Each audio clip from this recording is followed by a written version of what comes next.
Jemaat CKI Penua yang dikasihi Tuhan dimanapun berada saat ini, apa kabarnya? Pasti luar biasa. Ketika pohon terakhir ditebang, ketika sungai terakhir dikeringkan, ketika ikan terakhir ditangkap, barulah manusia akan menyadari bahwa dia tidak dapat memakan uang. 1 Timotius 6 ayat 10 berkata demikian, karena akar segala kejahatan ialah cinta uang, sebab oleh memburu uanglah beberapa orang telah menyimpang dari iman dan menyiksa dirinya dengan berbagai-bagai duka. Bukan penderitaan tetapi materialisme lah yang lebih sering menjauhkan manusia dari Tuhan, sumber kehidupan dan berkat yang sejati. Bapak, Ibu, dan Saudara sekalian, mari kita beribadah hari ini dengan penuh sukacita dan antusias bagi Tuhan kita. Selamat beribadah, Tuhan Yesus memberkati. Halo, shalom semuanya. Kita bersyukur hari ini kita bisa datang ke rumah Tuhan, memuji dan menyembah Tuhan. Dan saya mau lihat tangan-tangan yang terangkat untuk menyatakan bahwa kita punya Allah yang besar, kita punya Allah yang sangat mengasihi kita. Dan saatnya kita mau datang kepada Tuhan, kita mau menyembah dan memuji Tuhan. Haleluya, haleluya. Yeay.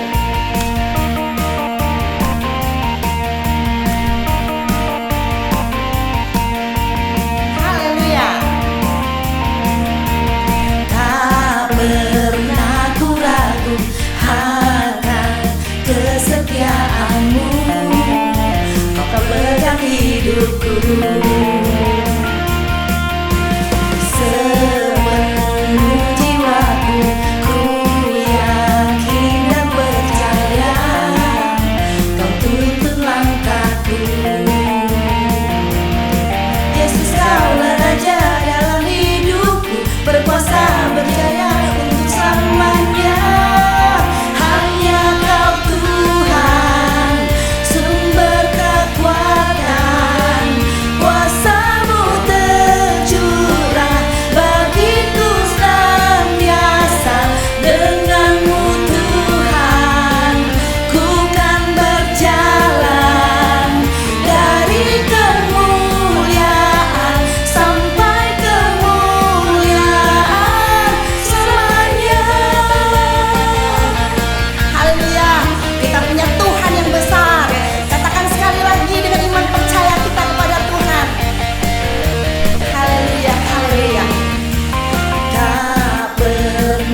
Ku yakin dan percaya kau tuntun langkahku.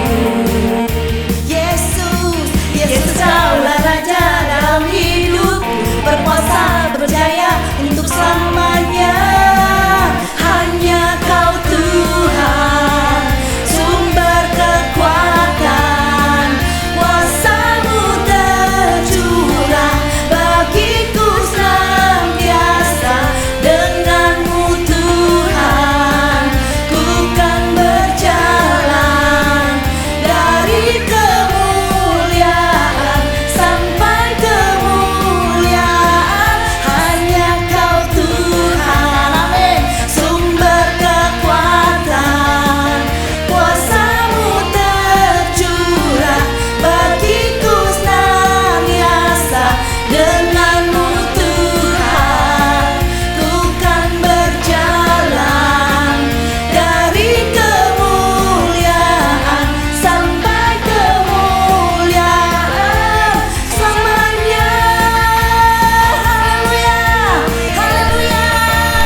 Bahwa kita semua ada di dalam kedaulatan Tuhan. Amin. Kita percaya saat ini kita mau melihat kedahsyatan Tuhan bagi kehidupan kita semua, karena Dia pencipta segala sesuatunya. Haleluya. Hanya Engkau Tuhan, Allah di dalam kehidupan kami. Terima kasih Tuhan Yesus. Betapa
tiada yang lain, hanya Kau, hanya Engkau Tuhan selamanya.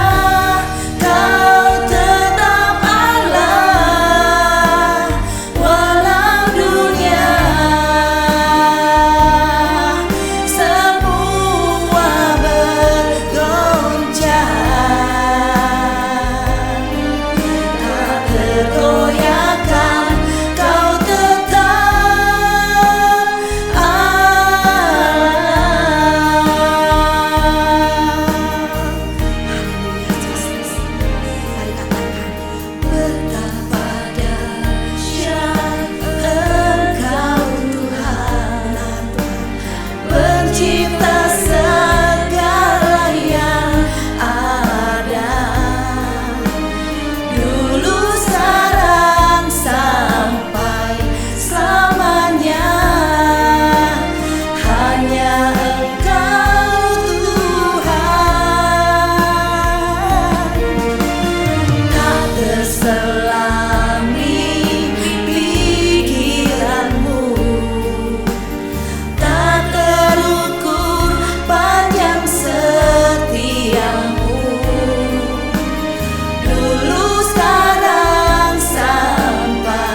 Kami ingin mendengarkan tuntunan-Mu Tuhan, lewat firman-Mu Tuhan. Dan kami berdoa biarlah Engkau Tuhan mengurapi mulut hamba-Mu. Berbicaralah Engkau Tuhan. Kami anak-anak-Mu siap untuk mendengarkannya. Di dalam nama Tuhan Yesus Kristus kami berdoa, mengucap syukur. Haleluya. Mari semua kita katakan amin, amin, amin.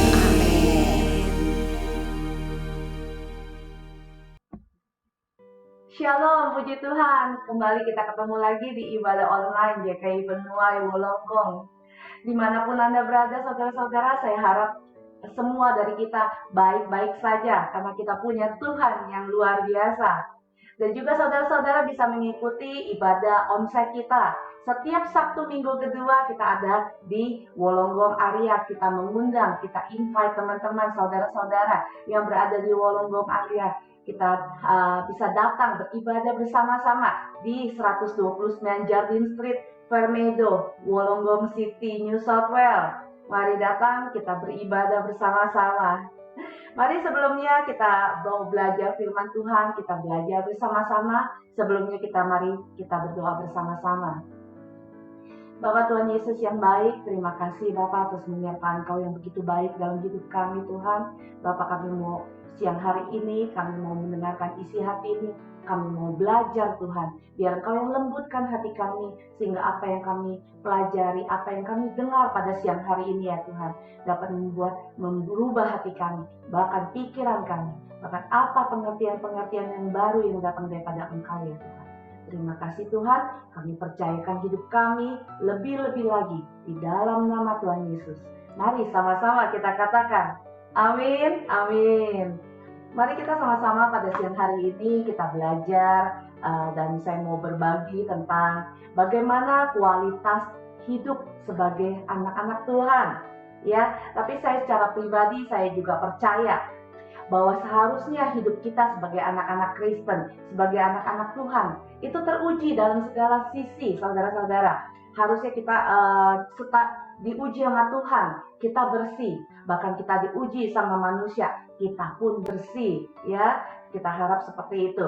Di dalam Alkitab mengajarkan kepada kita bahwa standar-standar kualitas tertentu yang harus dimiliki oleh anak-anak Tuhan. Supaya pada akhirnya ketika kita berinteraksi dengan sesama, berinteraksi di lingkungan kita, hanya nama Tuhan yang dipermuliakan. Amin.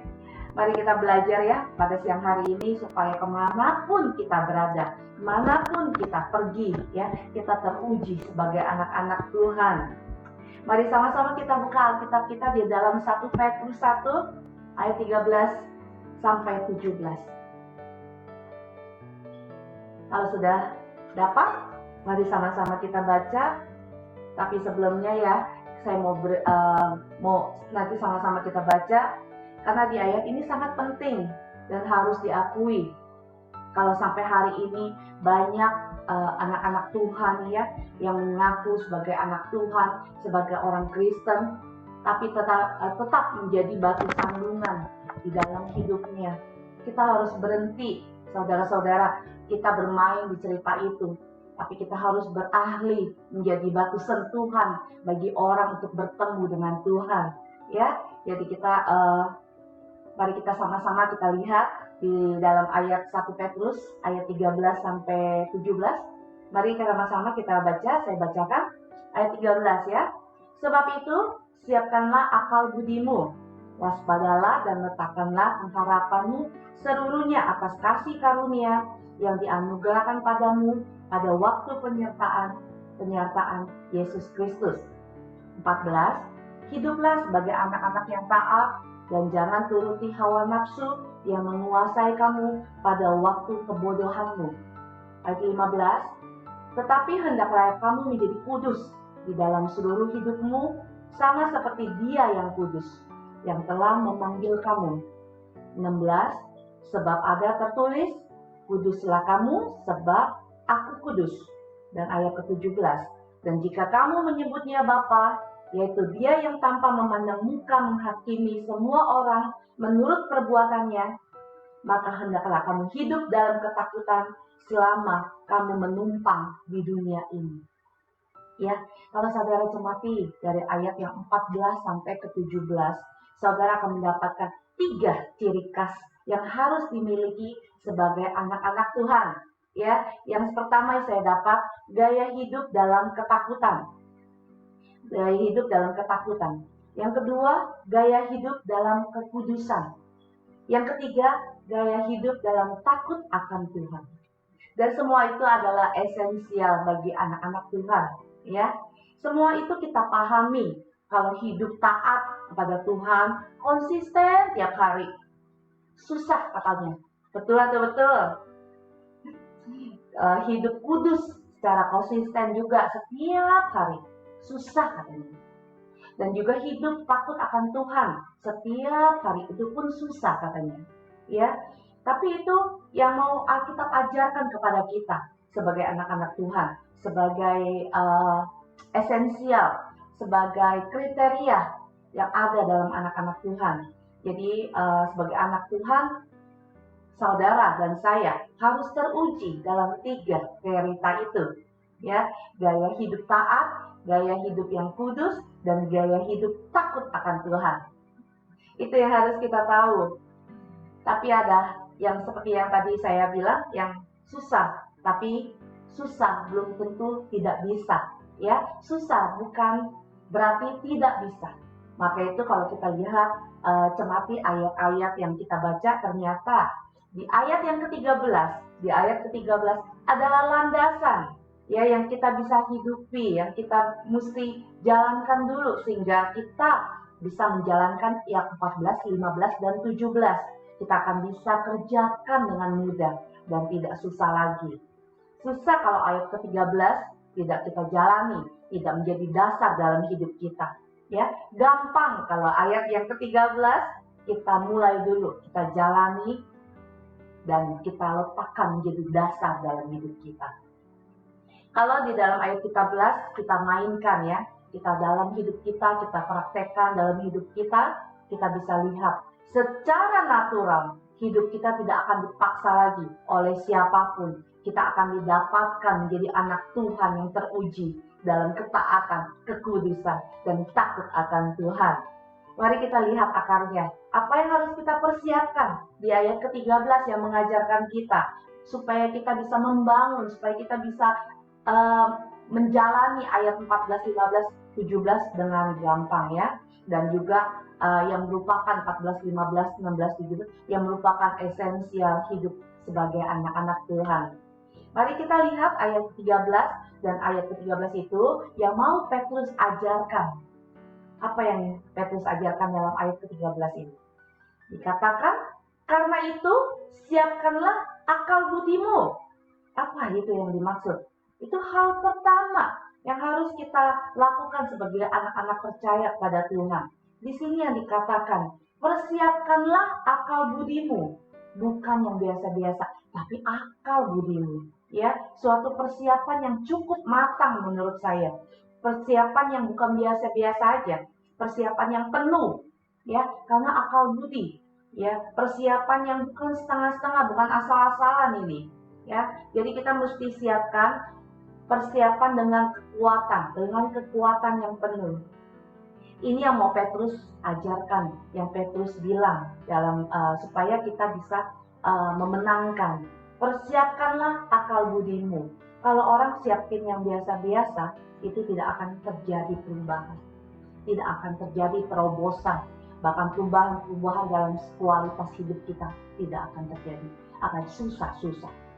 Maka itu Petrus mau bilang, kalau kita bikin persiapan, kita harus dengan kekuatan penuh, persiapan dengan akal budi. Akal budi dalam bahasa Yunani saya searching itu dianoia.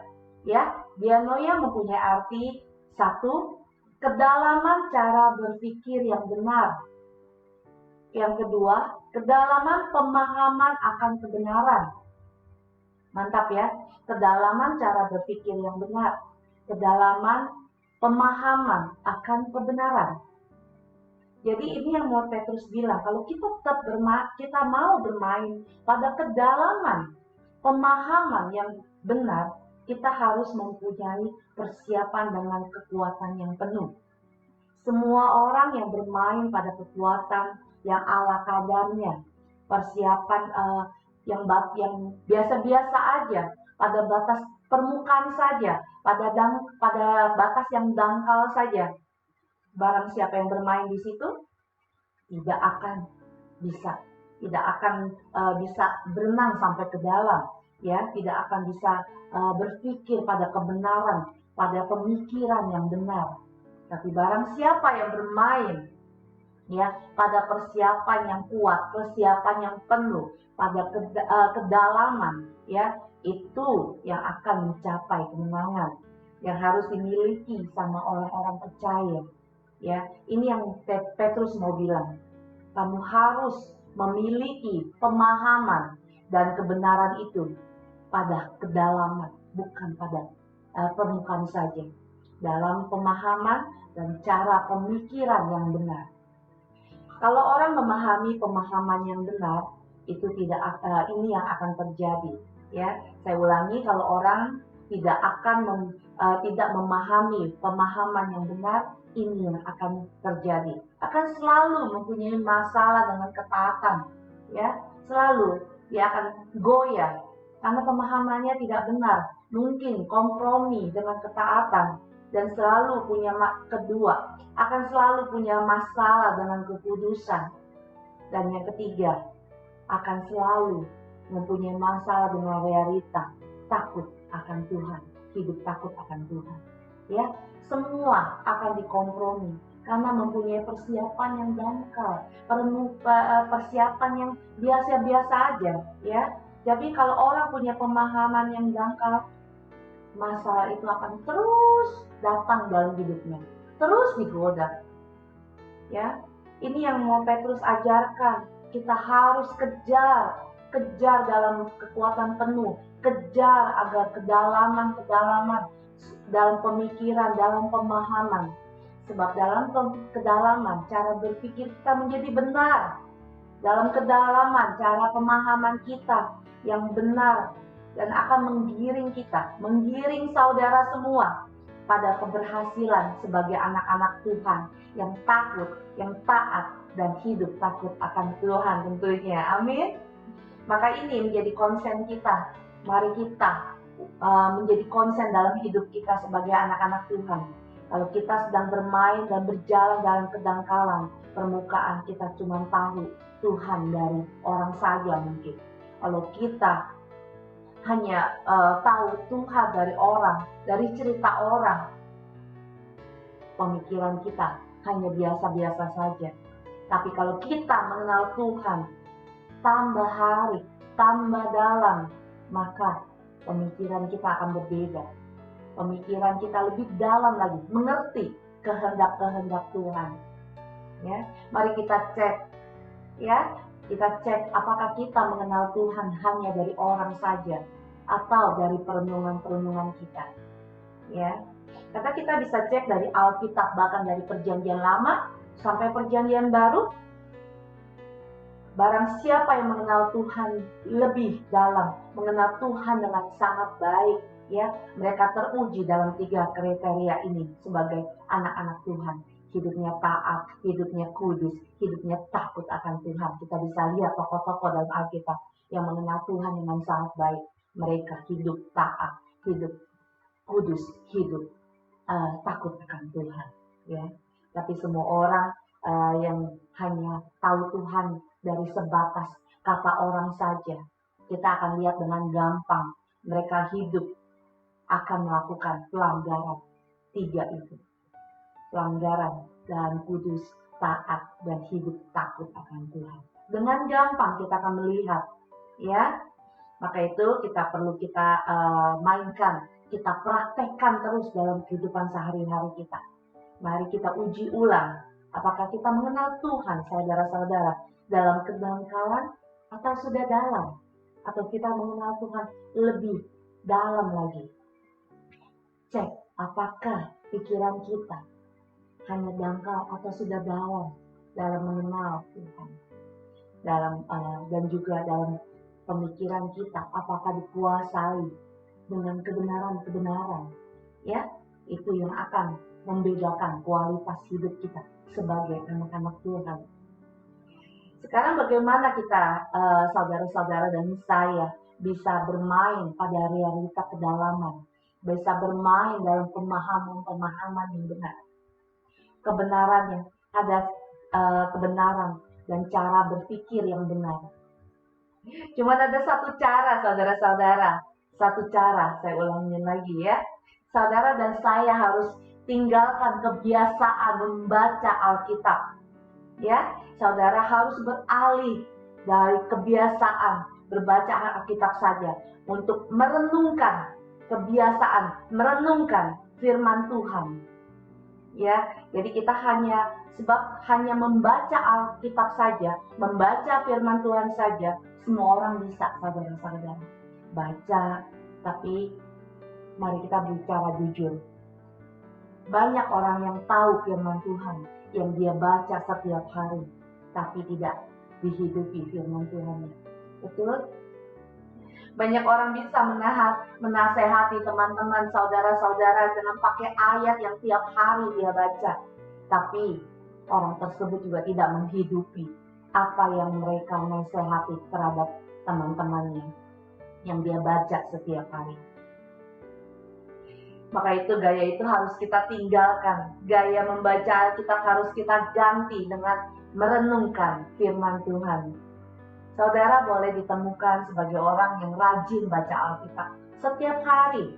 Dalam 1 tahun mungkin bisa baca 2, habis 2 Alkitab bisa. Bahkan 3 mungkin dalam 1 tahun. Tapi bukan itu tujuan kita.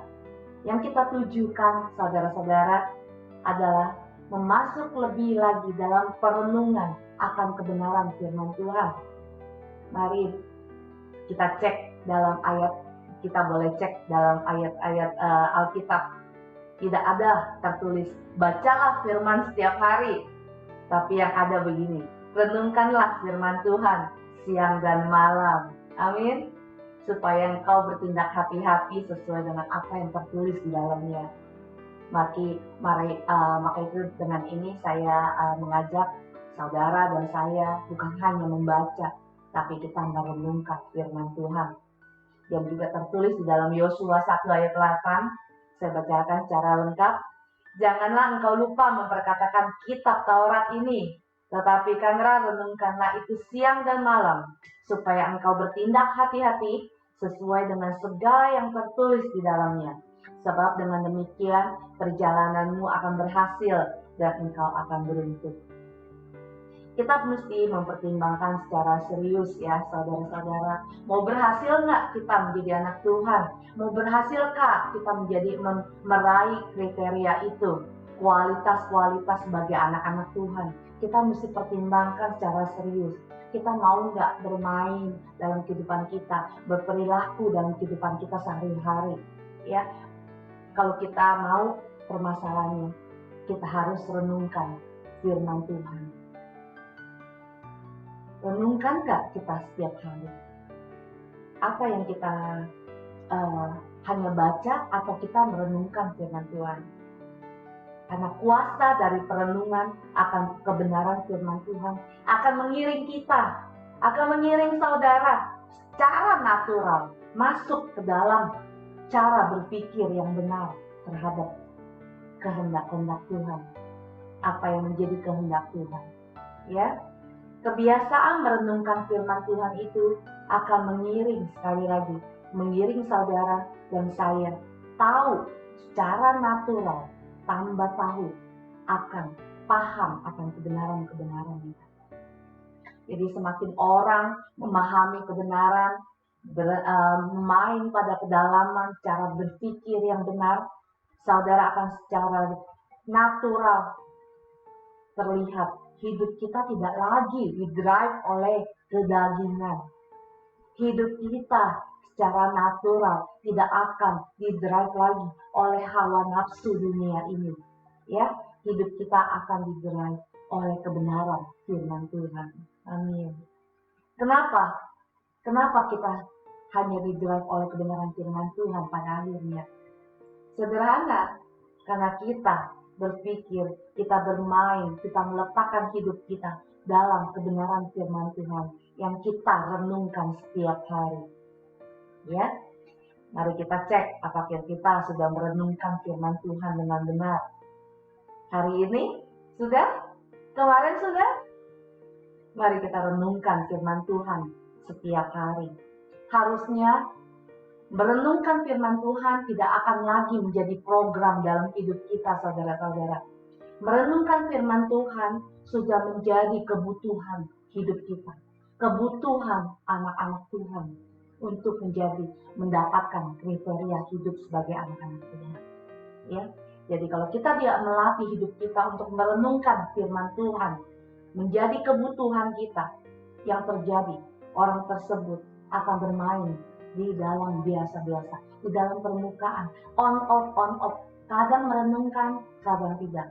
Ya, jadi yang parahnya kita tidak akan teruji, tidak akan menang, tidak akan teruji dapat dalam kriteria sebagai anak-anak Tuhan, tidak teruji mempunyai kualitas sebagai anak-anak Tuhan. Dan itu yang harus kita ubah, cara berpikir kita, ya, gaya hidup kita harus benar, cara berpikir kita harus benar, dan perenungan firman Tuhan kita harus menjadi kebutuhan hidup kita. Perubahan ini kita sering lihat, ya, dalam kita bisa terus kita adakan setiap hari untuk merenungkan, biar kita terus mendapatkan kualitas hidup anak-anak Tuhan. Amin, saudara-saudara. Secara pribadi kita terus menyarankan saudara-saudara dimanapun saudara berada, ya, tidak salah membaca 3 pasal, 5 sampai 10 pasal setiap hari. Tapi dengan membaca tidak akan menemukan esensial di dalamnya. Kalau boleh dibilang hanya buang waktu kalau tidak merenungkannya. Lebih baik kita memutuskan merenungkan 1-2 ayat setiap hari. Ya, 1 ayat perenungan kita bisa menemukan kebenaran. Kita bisa paham apa yang Tuhan mau untuk hidup kita. Lalu kita bisa latih diri kita. Latih kita renung apa yang menjadi kehendak Tuhan. Ya, jadi Tuhan kita latih, kita mau merenungkan firman Tuhan dalam hidup kita, sehingga hidup kita akan berubah, hidup kita akan dimenangkan, hidup kita didapatkan mempunyai kriteria anak-anak Tuhan yang berkualitas. Mari kita start sekarang, kita ubah kebiasaan kita, cara berpikir kita supaya benar, supaya kita didapatkan menjadi anak-anak Tuhan yang berkualitas. Saya ulang lagi, anak-anak Tuhan yang taat akan Tuhan, anak-anak Tuhan yang hidup dalam kekudusan, anak-anak Tuhan yang takut akan Tuhan. Ini semua adalah esensial hidup anak-anak Tuhan yang dikehendaki Tuhan bagi hidup kita. Amin. Amin. Semoga renungan firman pada siang hari ini dapat merubah pemikiran kita, pemahaman kita. Terima kasih. Tuhan Yesus memberkati. Shalom, saudara-saudara. Puji nama Tuhan, ibadah telah selesai Bapak Ibu sekalian. Terima kasih pada pasal ini yang sudah membentangkan firman Tuhan yang luar biasa untuk kehidupan kita sidang jemaat Tuhan di Walonggong. Kiranya Tuhan memberkati. Bapak Ibu sekalian, ada sedikit pengumuman bahwa GKI Penuai Walonggong untuk on-site akan kembali lagi pada tanggal 13 April jam 1 siang di Walonggong. Nah, mari Bapak Ibu invite teman-teman saudara-saudara untuk datang beribadah di GKI Penuai Walonggong.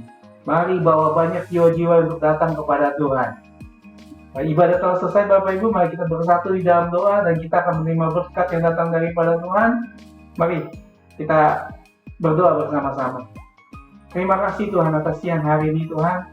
Ibadah telah selesai Bapak, bahwa siang hari ini Tuhan kami datang kepada Engkau Tuhan. Kami mengucap syukur Tuhan, kami berdoa Tuhan untuk ibadah yang telah selesai, ibadah online ini Bapak. Biar sekiranya tangan Tuhan menyertai setiap kehidupan sidang jemaat-Mu dimanapun mereka berada Bapak. Kami berdoa Tuhan untuk persembahan Tuhan, persembahan kasih, persembahan perpuluhan. Biarlah semuanya Tuhan Engkau yang turut campur di dalam segala sesuatunya Bapa.